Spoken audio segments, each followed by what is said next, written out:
नमस्ते दोस्तों, आज की कहानी शुरू करती हूँ। एक बार एक आदमी अपने बेटे और गधे के साथ कहीं जा रहे थे। थोड़ी देर बाद बेटे को थकता देखकर तो आदमी ने उससे कहा कि बेटा, तुम थक गए हो, तुम गधे पर बैठ जाओ।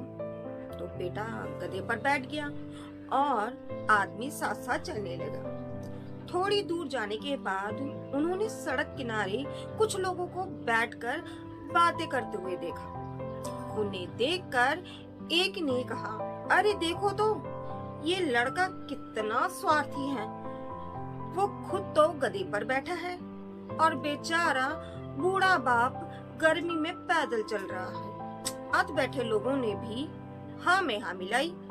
लड़के के दिल में बड़ों की इज्जत नहीं है और न ही उसे अपना कर्तव्य पता है। अब आदमी के जो बेटा था ना, वो बहुत उसे बुरा लगा। उसने कहा, पिताजी आप गधे पर बैठिए और मैं पैदल चलूंगा। तो वो आदमी राजी होकर गधे पर बैठ गया और बेटा साथ साथ चलने लगा। अब थोड़ी दूर पर फिर गांव वाले बैठे बातें करते मिले। उन्हें जाता देखकर एक आदमी ने कहा, वो आदमी देखो कितना निर्दयी है। वो खुद तो आराम से गधे पे बैठा है और लड़के को पैदल चला रहा है। साथ बैठे लोगों ने भी उसका साथ दिया। अब आदमी ने ये सुनकर बेटे से कहा, हम दोनों गधे पर बैठ जाते हैं। कोई बात नहीं। अब दोनों गधे पर बैठकर चलने लगे। मुश्किल से थोड़ी दूर पर कुछ और गांव वाले बैठे मिले।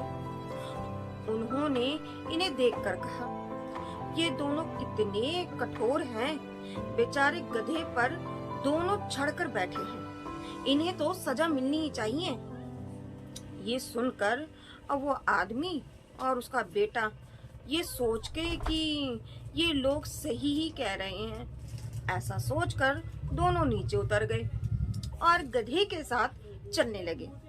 तभी उन्हें उनके गांव का एक व्यक्ति मिला। उसने इन्हें रोका और आदमी से बोला, अरे यार, क्या तुम्हारा दिमाग खराब हो गया है? हड़बड़ाकर आदमी ने कहा, नहीं तो क्यों? गांव वाला बोला, तुम गधे को बेकार लेकर यूं ही घूम रहे हो और पैदल चल रहे हो, तुम खुद थक गए होंगे। जब तुम आराम से गधे पर बैठ सकते हो तो फिर ऐसे क्यों कर रहे हो? तो ये सुनकर आदमी कुछ सोच में पड़ गया। उसने सोचा, कुछ भी काम करो लोगों को ना समझ ही कहेंगे। लोग तो हमें, कुछ भी काम करो मगर लोग तो हमें ना समझ ही कहेंगे। तो इसलिए दोस्तों, हमें अगर कुछ भी काम करना है ना, तो हमें अपने ऊपर देखकर करना है कि हमें ये काम जरूरी करना है। लोगों की परवाह मत करो। लोग तो बस सिर्फ बोलना जानते, अपना काम खुद ही